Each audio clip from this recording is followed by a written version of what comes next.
Hello, Saints. I'm looking at Revelation chapter 10. In there, we have a picture of the strong angel with the open scroll.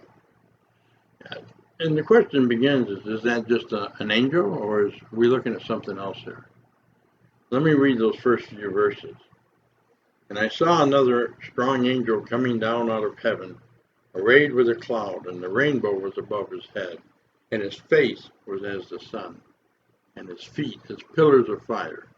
And he had in his hand a little book open. And he set his right foot upon the sea, and his left foot upon the earth. And he cried with a great voice, as a lion roars. And when he cried, the seven thunders uttered their voices.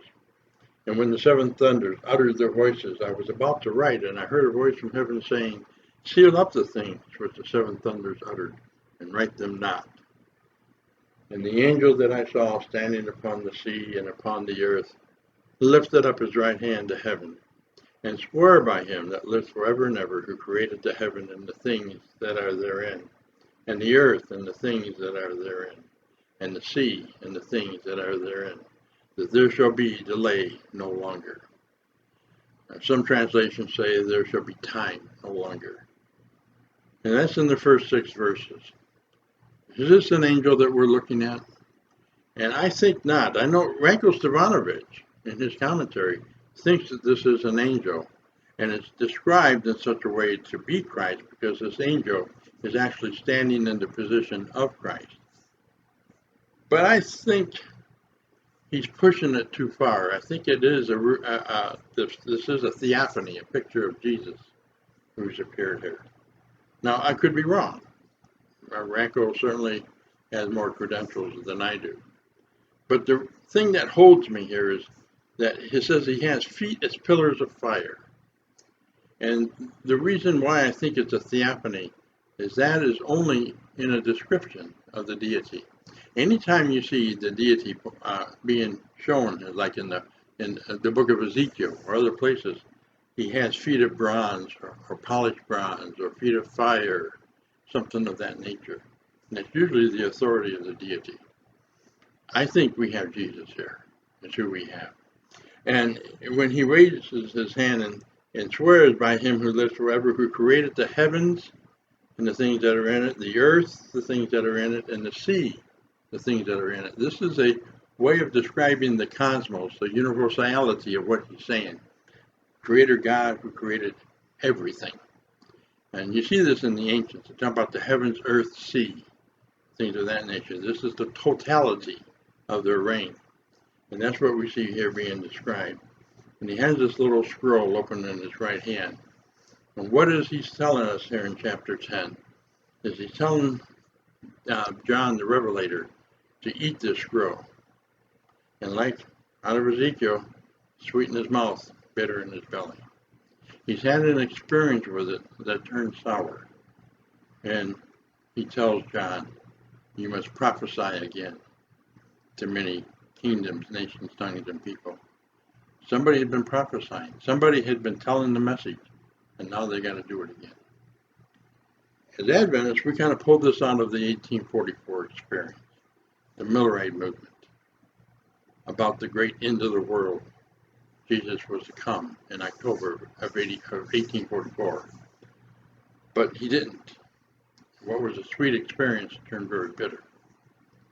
But we have to prophesy again as we go forth into the world to talk of Jesus' coming. And is the emphasis on his coming or on the message we're to give before he comes so that people are prepared? I think it's the message we're to give is the focus. Not just the fact that he's coming, why he's coming, and what people need to hear in order to be in the kingdom. Our message of the three angels makes us kingdom builders. It's the gospel that goes out into all the world, telling everybody that God is coming back to this earth to take it back, restore justice in an unjust world, and that we are called to worship true God, the Creator God, the one who made heaven and earth. Now, this is not just an end-time problem about who to worship. This is how it has to be solved. This is the big issue at the end. But it's been an issue since man fell in the garden. So the question about who you will worship is not an end-time issue as much as it's an all-the-time issue. And God is telling us that it's going to be wrapped up at the end. But it's not just telling people that Jesus is coming, but preparing them to come. And how do we prepare? The only thing that's going to save them and prepare them for the kingdom is the gospel of Jesus Christ. It is the message of the cross. And that's how the first angel starts. I saw an angel flying in the midst of heaven, having the everlasting gospel to preach to those who dwell on the earth and to every nation, kindred, tongue, and people.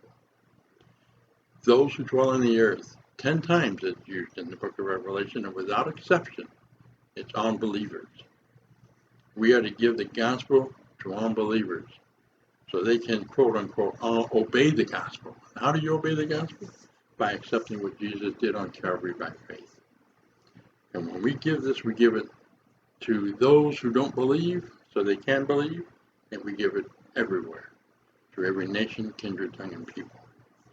This angel's message is not just about the second coming, but about the gospel of Jesus Christ to build the kingdom before Jesus comes.